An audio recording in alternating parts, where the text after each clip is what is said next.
하나님이 이르시되 이리로 가까이 오지 말라. 내가 선 곳은 거룩한 땅이니 내 발에서 신을 벗으라.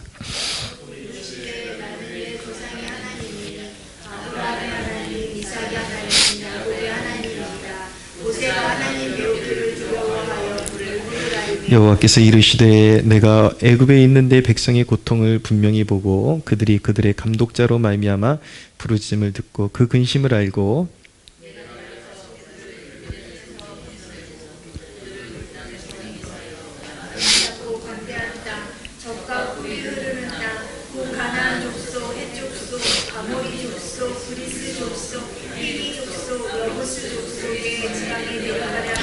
이제 가라.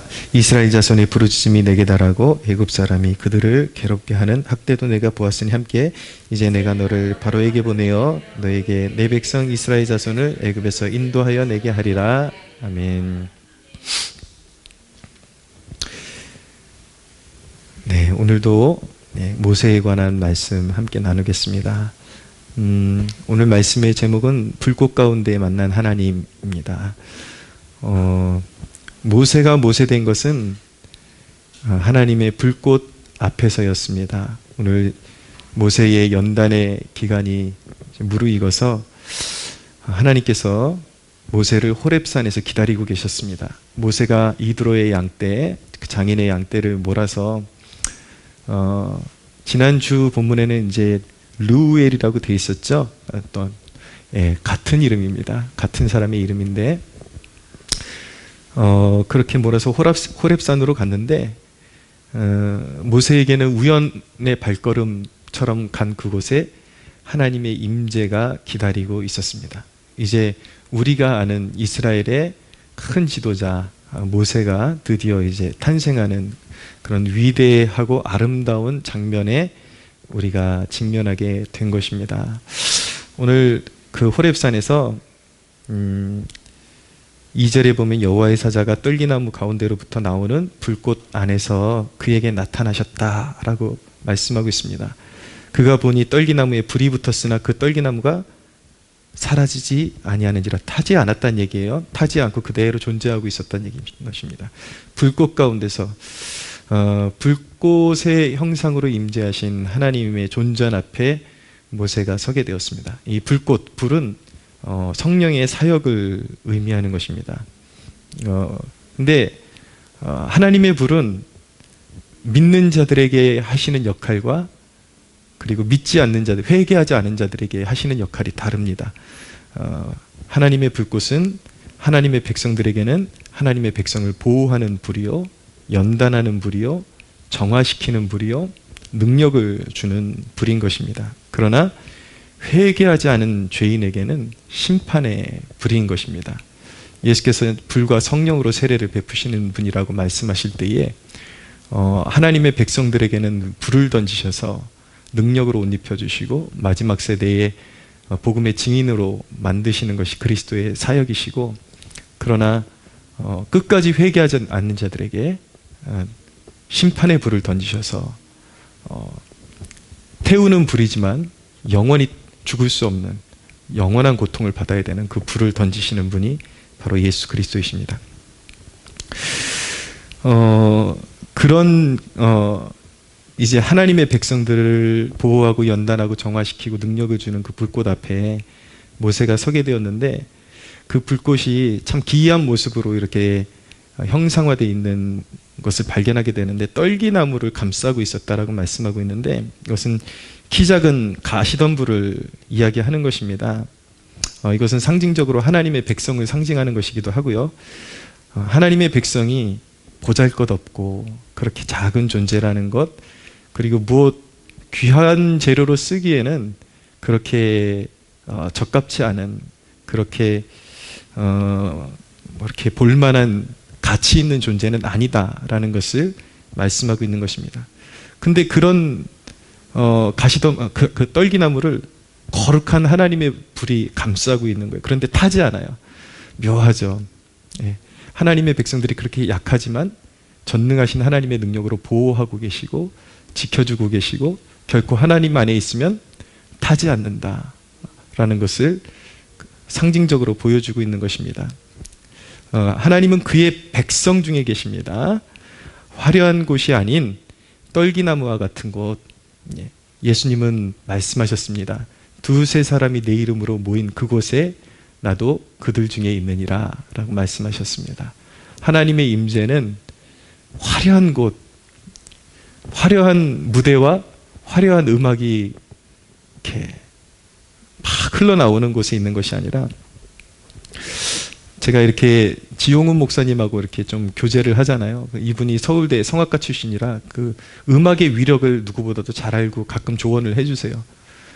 이 사운드가 굉장히 강한 그 교회 음악이 사실은 굉장히 큰 위험성이 있다. 그게 왜냐하면 성령의 역사가 아닌 것들을 조장할 수 있는 가능성이 있기 때문에 굉장히 절제되게 사용을 해야 된다라는 그런 조언을 해주실 때가 있는데 맞습니다.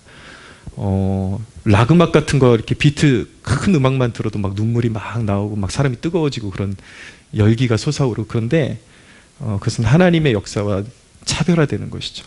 근데 진실된 하나님의 역사는, 그 성령의 불꽃은 어디 있는가? 사람이 보기에 굉장히 초라한 곳이라 할지라도, 두세 사람밖에 없는 곳이라 할지라도 진실된 하나님을 사모하는 백성들이 모인 그곳에, 하나님의 택한 백성들이 모인 그곳에 하나님의 영이 함께 하신다라는 것을 말씀하고 있는 것입니다. 진실한 예배가 일어나는 그곳에 하나님이 함께 하십니다. 약한 자, 실패한 자, 겸손한 자, 하나님이 사용하시는 사람들은, 하나님은 굉장히 학식 있는 사람들도 사용하세요. 그런데 조건이 있습니다. 학식 있는 사람들도 도로 낮춰서 사용하세요. 그냥 사용하시는 법이 없습니다. 자기 스스로가 잘났다고 생각하는 사람은 하나님이 결코 사용하시는 법이 없습니다. 그래서 세상에서 잘 배운 사람은 완전히 그 머리가 한번 제대로 깨지게 만들어 가지고 사용하시거나, 아니면 약한 자, 태생적으로 굉장히 열악한 그런 환경에서 자란 자들, 그리고 실패한 사람들, 그러나 겸손한 사람들, 그냥 단순히 실패했다고 쓰임받는 것도 아니고, 이건 정말 하나님의 그 경륜의 그 놀라운 그 비밀에 속한 것인데, 정말 하나님께서 작정하시고 그 겸손한 마음을 부어주신 자들이 있습니다.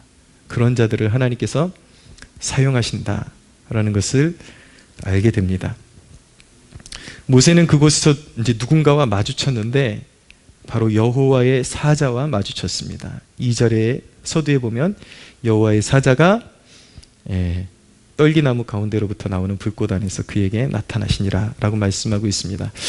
성경, 특별히 구약성경에서 여호와의 사자는 누구를 가리키시는 것이냐면, 주로 이 땅에 육신을 입고 이 땅에 오시기 전에 예수 그리스도가 인간이 마주치면, 하나님을 마주치면 그냥 바로 죄인이기 때문에 바로 죽어버리기 때문에 그 영광 앞에서 자기를 낮추시고 나타내시는 모습을 하나님의 사자, 여호와의 사자라고 그렇게 표현을 합니다. 주로 여호와의 사자 그러면 성육신 하시기 전에 이 땅에 몸을 입고 오시기 전에 예수 그리스도를 이제 지칭하는 그런 말씀입니다. 근데 이 여호와의 사자가 말씀에 보면은, 구약 성경에 보면은 여호와 그 자신과 동일하신 분으로 표현이 됩니다. 여호와의 사자의 말씀은 곧 여호와의 말씀입니다. 그 말씀은 무엇이냐면, 성자 하나님과 성부 하나님, 여호와의 존재는 동일하시다. 본체상 그분은 하나님이시다 라는 것을 알게 되는 것입니다. 그래서 이 대목을 가만히 묵상하면 여기에 성부의 사역과 성자의 사역과 불꽃 안에 그 불꽃으로 형상화되신 성령의 사역이 다 여기 녹아져 있다는 것을 발견하게 되는 것입니다.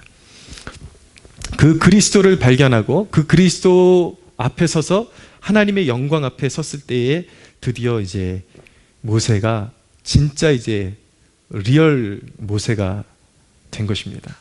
진짜 모세, 하나님께서 쓰실 만한 모세가 된 것입니다.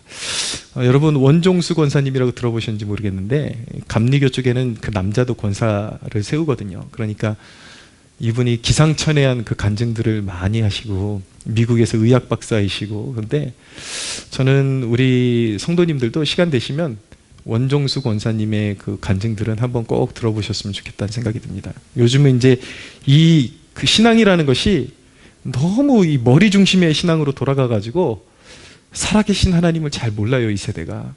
그러니까 조금 살아계신 하나님에 대해서 얘기하면은 이게 좀 뭐 기복 아니냐 이런 식으로 오해하고, 물론 기복 신학도 잘못된 거지만 진짜 살아계신 하나님의 역사들이 분명히 우리의 삶, 이 시대 가운데도 있는데, 이 사람이 머리로 자꾸 신학적으로 자기 지식 안에서 재단을 하다 보니까 하나님의 역사가 기이해지는 그런 현상이 이 시대에 이제 막 만연해지는데, 그런 간증을 들으면 아, 저런 세계가 있구나라는 것을 좀 더 깨닫고 사모함을 갖게 되리라고 생각이 됩니다. 근데 이분 간증이 미국에 처음 유학을 갔을 때에 마중 나왔던 미국 사람이 영어로 물어본 게 첫 마디가 그거였다고 합니다. Are you real Christian? 그걸 몇 번 거듭해서 Are you Christian? 맞다고 Yes 대답하니까 다시 한번 물어보더래요. Are you real Christian? 진짜 거듭난, 진짜 회심한 그리스도인이냐? 당신 진짜 그리스도인, 교회 다니는 그리스도인 말고 진짜 그리스도인이냐? 그것부터 확인하더라는 것이죠. 근데 그 리얼이라는 것은, 리얼 그리스도인은 바로 여기서부터 시작하는 것입니다. 거룩한 하나님의 그 존전 앞에 서는 경험이 있어야 되는 거예요. 그리스도를 직면하는, 예수 그리스도를 인격적으로 마주하는, 그것이 어떤 확신으로 주어질 수도 있고 어떤 성령의 부어짐으로 주어질 수도 있고, 어쨌든 간에 다양한 방법으로 주어질 수 있지만 예수 그리스도가 나의 정말 생명보다 더 귀하신 분이라는 것을 체감적으로 깨닫는 그 마주섬 가운데 서야 진정한 리얼 크리스천이 되는 것입니다. 그래서 리얼 크리스천은 만남으로 시작되고 성령의 세례를 받아서 하나님 아버지를 진짜 내 마음 가슴으로 그분이 나의 아빠라고 부를 수 있는 존재가 되어야 진정한 그리스도인이 되는 것입니다. 근데 그렇게 진정한 성령으로 세례를 받고 완전히 회심한 그리스도인이 되면 그는 이제 하나님이 강권적으로 그 인생을 몰아가시기 시작하시는데, 그의 인생에 물과 불과 같은 시험이 있으나 결국 그 모든 시험이 그를 삼키지 못하고 하나님의 완전한 보호하심 가운데 영원한 삶으로 달려가는 복된 삶을 살게 되는 것입니다. 이사야서 43장 1절에서 3절의 말씀은, 야곱아 너를 창조하신 여호와께서 지금 말씀하시느니라. 이스라엘아 너를 지으신 이가 말씀하시느니라. 너는 두려워하지 말라. 내가 너를 구속하였고 내가 너를 지명하여 불렀나니 너는 내 것이라. 네가 물 가운데로 지날 때에 내가 너와 함께 할 것이라. 강을 건널 때에 물이 너를 침몰하지 못할 것이며 네가 불 가운데로 지날 때에도 타지 아니할 것이요 불꽃이 너를 사르지도 못하리니 대저 나는 여호와 너의 하나님이요 이스라엘의 거룩한 이요 너의 구원자임이라 라고 말씀하고 있습니다. 사랑하는 여러분, 성령으로 거듭나고 성령으로 세례를 받은 하나님의 친 백성들은 물과 불이 삼키지 못하고 어둠이 삼키지 못하는 하나님의 완전하신 그 보호의 손길 아래에 있는 백성들임을 믿으시기를 바랍니다. 하나님은 오늘 말씀에 모세에게 온전한 헌신을 요구하셨습니다. 그렇게 불꽃 가운데 나타나셔서 4절에 보십시오.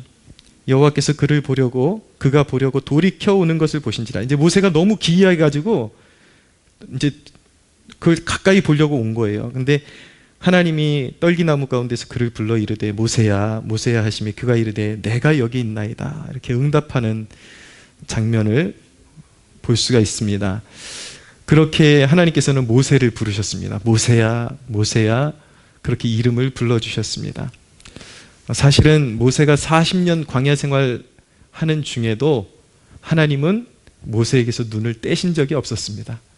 오늘 너무나도 극적인 만남이긴 하지만 사실은 모세가 이렇게 하나님을 극적으로 만나기 전부터 하나님은 모세를 계속 쫓고 계셨고 모세를 다듬고 계셨고 연단하고 계셨고 모세의 입장에서는 깊이 하나님을 만나는 체험이지만 사실은 모세가 그것을 각인하기 전부터 하나님은 모세와 함께 해 오셨습니다. 모세의 열심이 식어지고 어떤 이스라엘을 구원하고자 하는 그 사명감도 다 식어지고 이제 아주 영적인 어떤 방황과도 같은 삶을 살 때조차도 하나님은 모세를 마음에 담아두고 계셨습니다. 사랑하는 여러분, 우리 주님은 어떤 분이신가? 바로 내 이름을 부르시고 나의 곁에 계시며 말씀하시는 분이심을 믿으시기 바랍니다. 예, 말씀하시는 분, 인상적인 거예요. 우리 하나님은 말씀하시는 분이에요. 제가 처음 회심하고도 이 부분이 잘 이렇게 와닿지를 않았습니다. 많은 훈련이 필요한 부분입니다. 같이 청년부에서 신앙생활하는 형님 중에 저도 막 이렇게 기도 생활하면 막 어떤 체험이 있고 한데 아직까지도 그 개념이 딱 서지를 못했을 때에 어떤 형님이 와가지고 나 오늘 확신받았다, 나 오늘 응답받았다, 그런데 그게 무슨 말일까 도대체 알 수가 없었는데, 그리고 하나님이 나에게 말씀하신다라고 하는데, 그리고 설교단에서 목사님들이 우리 하나님은 우리에게 말씀하십니다 이렇게 선포하는데 아멘은 해요. 일단은 아멘은 하는데 어떻게 말씀하시는지 잘 모르겠어요. 물론 여러분, 궁극적으로 설교 말씀 자체가 하나님의 말씀이 선포되는 것입니다. 할렐루야. 하나님의 공적인 하나님의 백성들을 향한 뜻이 선포되는 시간인데 개인적으로도 친밀하게 말씀하십니다. 예.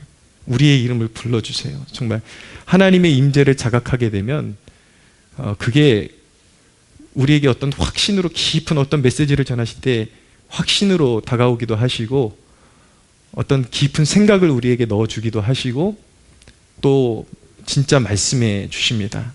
모세야 모세야 말씀하시는 것처럼 때로는 나의 종아라고 말씀하시고, 지난 주일에 말씀드린 것처럼 내가 막 염려와 근심 가운데 있는데 갑자기 귀로 들리는 건 아닌데 마음이 그렇게 뜨거워지면서 눈물이 나면서 그 말씀이 내 가슴으로 훅 들어오는 걸 느끼게 돼요. 그러면서 그 말씀이 보이는 것 같기도 하고 들리는 것 같기도 한데 너는 나를 믿으라, 너는 나를 믿으라.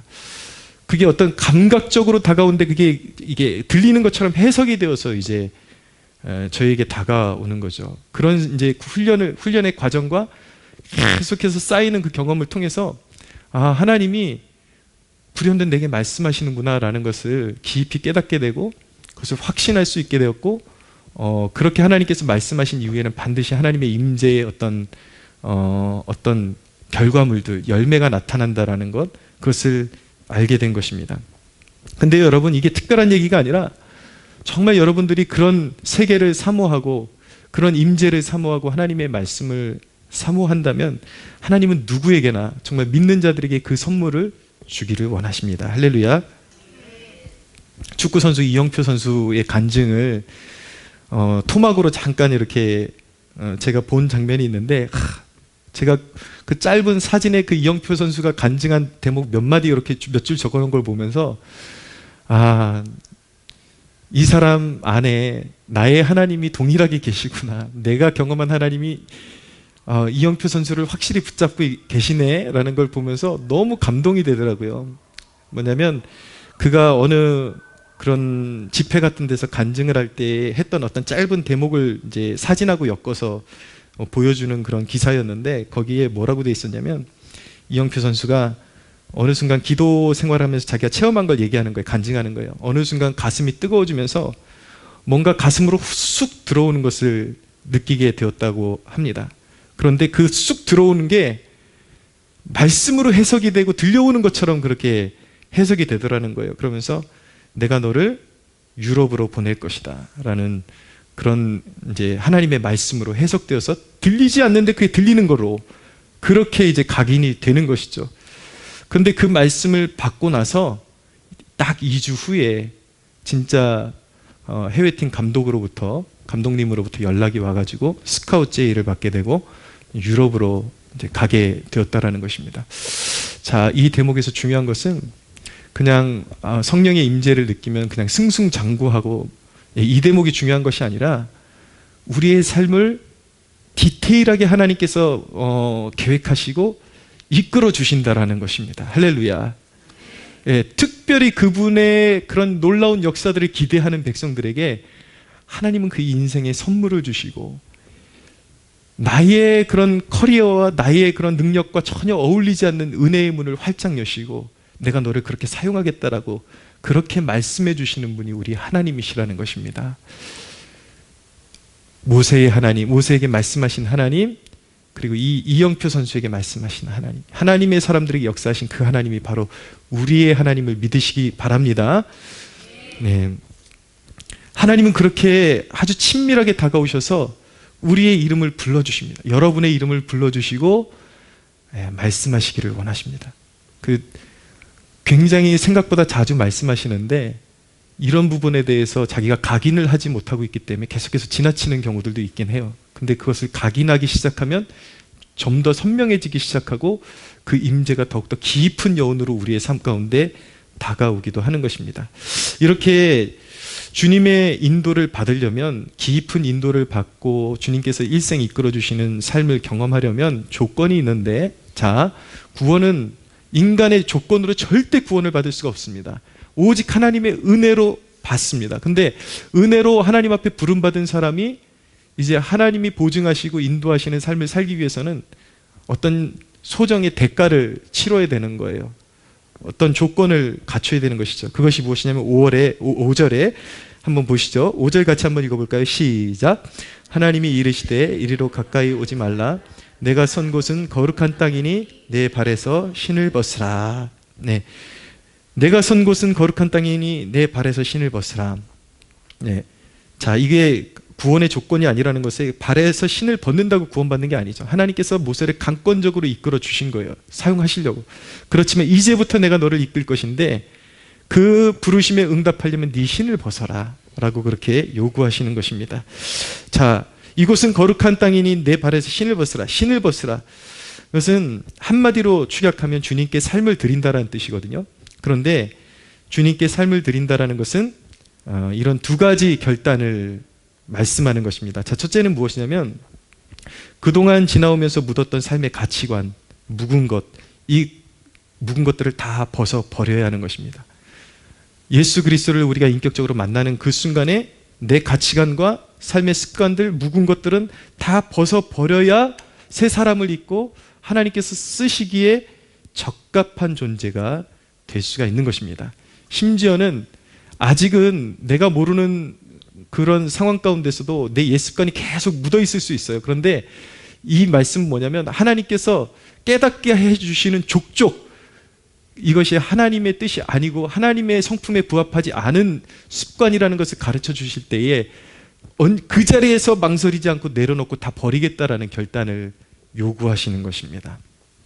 여러분, 우리가 예수님 만나고 복음의 능력에 충만한 삶을 살아야 되는데 방해되는 것이 무엇이냐면 옛 습관이에요. 어떤 경우에는 자기가 자라오면서 부모에게 받아왔던 그 교육의 가치관을 자꾸 이 복음의 가치관하고 혼동하는 사람들이 있습니다.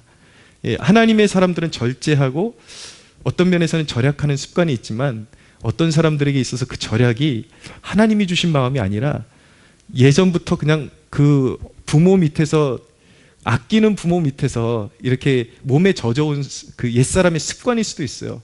근데 아끼는 것까진 좋은데 그것이 가치관으로 형성되고 구태의연한 생각으로 굳어질 때 그것이 굉장히 안 좋은 조건이 되고, 하나님의 성령님은 창조의 영이시거든요.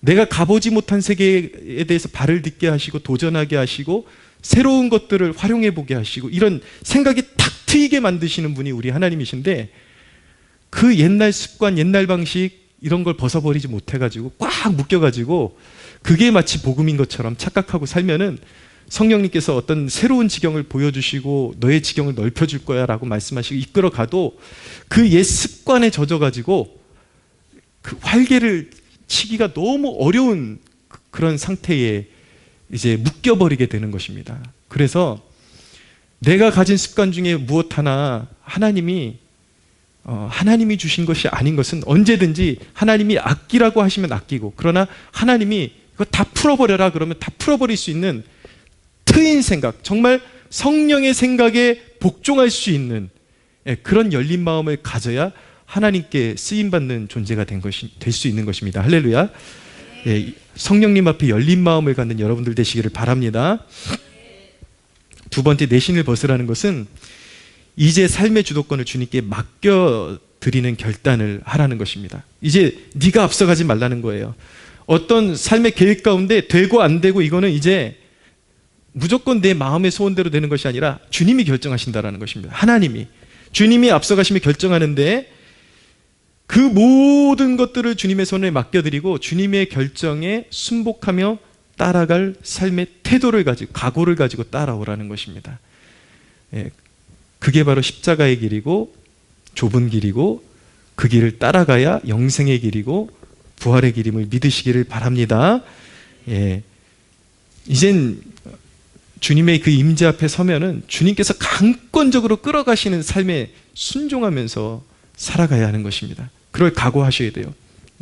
고난도 주님께서 주시면 받아야 하고, 영광도 주님께서 주시면 받아야 하는 것입니다. 그러나 주님께서 원하시는 것은 그 모든 것들 가운데 우리가 이 세상을 살아갈 때에 십자가 지고 주님을 따라가는 그러한 삶의 태도를 원하시는 것입니다.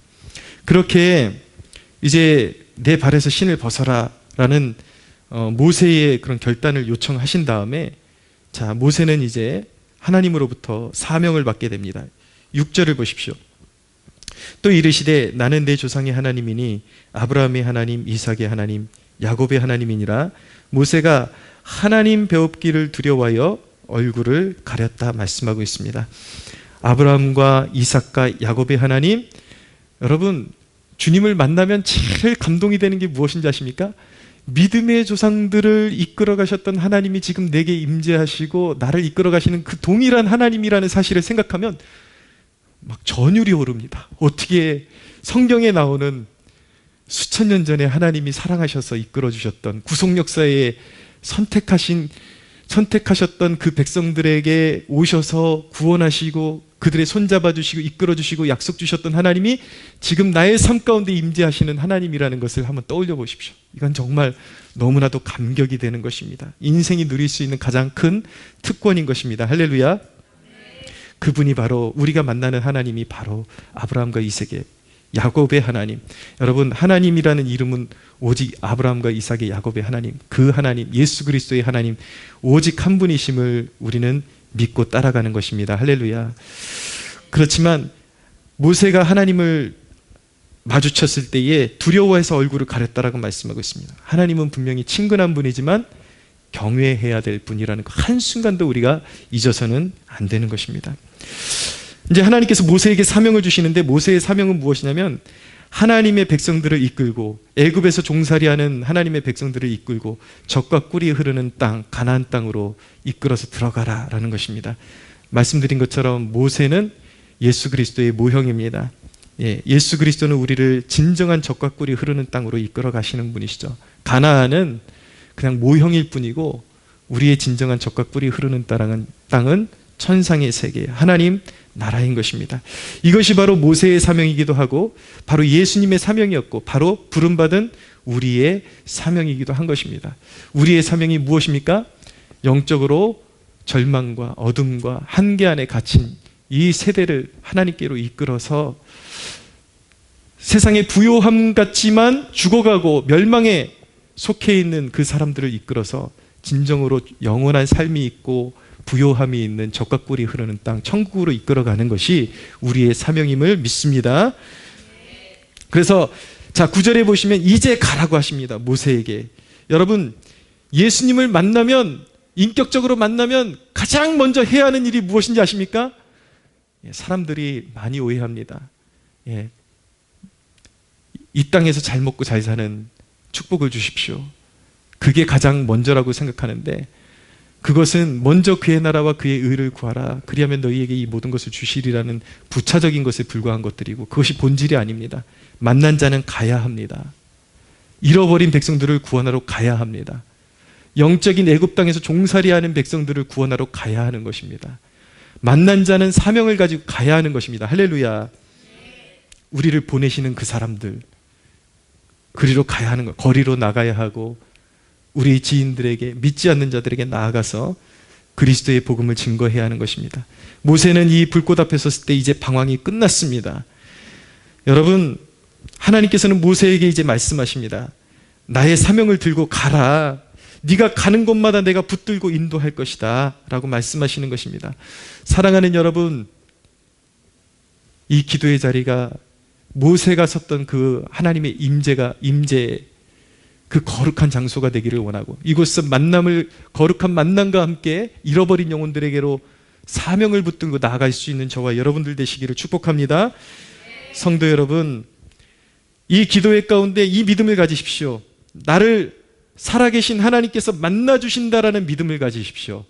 아브라함과 이삭과 야곱의 하나님은 전설 속의 하나님이 아니라 아까 말씀드렸듯이 원종수 권사님이 만나신 하나님이고, 이환희 목사가 만난 하나님이고, 이영표 선수가 만나는 하나님이고, 여러분들에게 좌정하시는 하나님이십니다. 할렐루야.